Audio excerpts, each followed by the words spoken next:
សូមជម្រាបសួរកូនទាំងអស់គ្នាជាទីស្រឡាញ់ថ្ងៃនេះលោកគ្រូសូមបង្រៀនមេរៀនតាក់ទងនឹងមេរៀនភាសាអង់គ្លេសថ្នាក់ទី6ត្រង់មេរៀនទី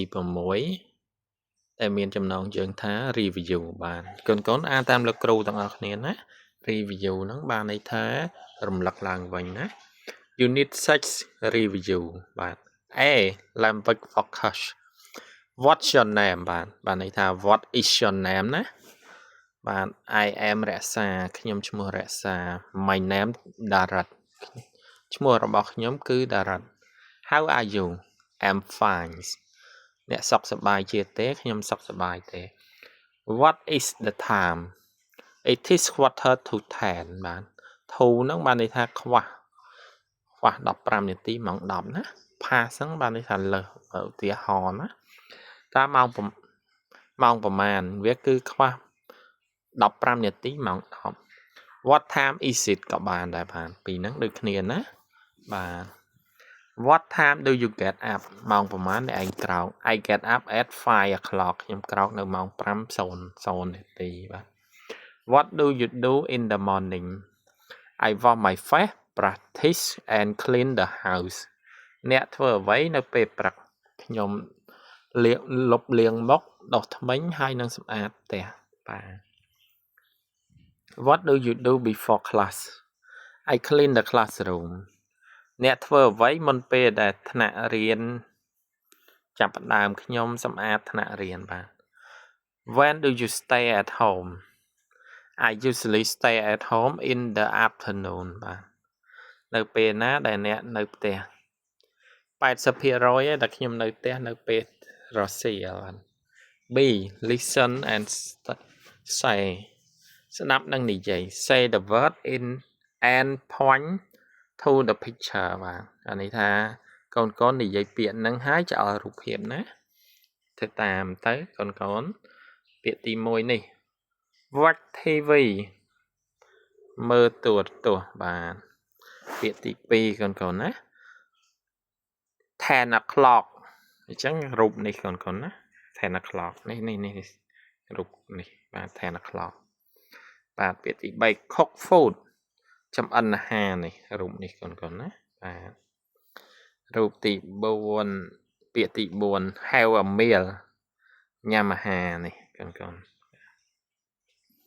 ពាក្យទី5 wash clothes សម្អាតគួកកៅអៅបាទពាក្យទី6 quarter past 10 បានន័យថាលើសណា past ហ្នឹងលើសម៉ោង 8:15 នាទីអូចំហ្នឹងហ្មងបាទពាក្យទី7 read the book បាទកូននេះអានសៀវភៅណា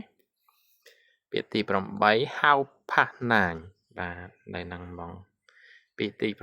9 brush teeth ដុសធ្មេញបាទកូនចាប់ពាក្យទី10 quarter to 7 ខ្វះ15នាទីម៉ោង7នេះរូបនេះកូនណានេះបាទអញ្ចឹងលោកគ្រូសូមអស់ទៅលើទៀត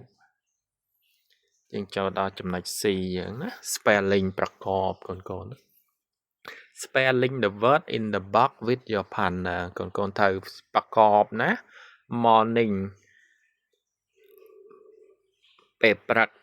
afternoon ពេលរសៀល evening ពេលល្ងាច fine សុខសប្បាយ bad អាក្រក់ clock ម៉ោងណា half ពាក់កណ្ដាល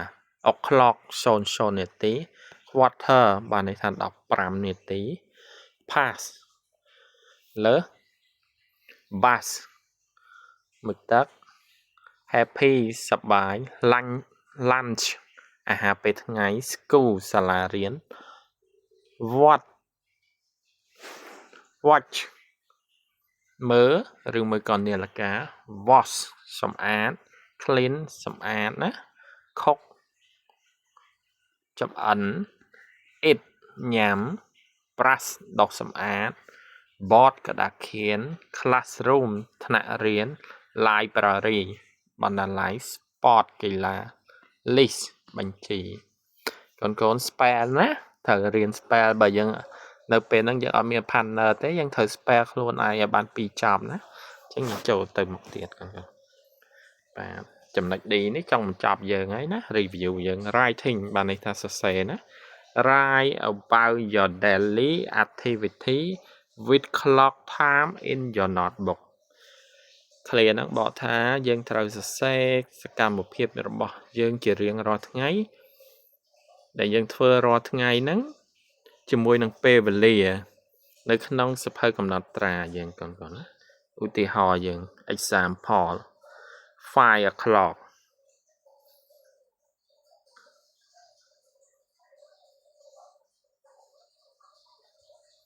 ម៉ោង 5:00 កូនធ្វើអីអាចសរសេរមកណាឬមួយក៏គ្រាន់តែចង់សរសេរម៉ោងក៏បានដែរកូន 9 o'clock បា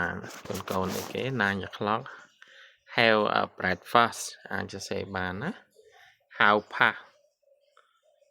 clear នេះគឺតែលើសពី30នាទីទៅយើងត្រូវប្រើ to ហើយ 5 to 7បានន័យថាខ្វះ5នាទីម៉ោង5 to 8ខ្វះ5នាទីម៉ោង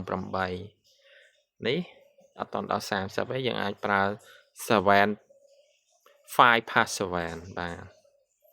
ដល់15នាទីកូនទៅប្រើ quarter ណា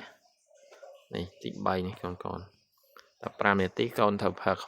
quarter past 7បាទនេះ how past 7ប៉ុន្តែកូនត្រូវដាក់សកម្មភាពកូនណាគេថា clean the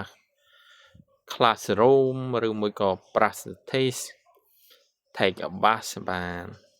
កូនដាក់មកណាបាទដាក់ដល់ចប់មកបានហើយឃើញថាមេរៀនយើងបញ្ចប់ទៅត្រឹមនេះហើយកូនបាទជាចុងបញ្ចប់នេះលោកគ្រូសូមជូនពរកូនទាំងអស់គ្នាឲ្យទទួលបាននៅ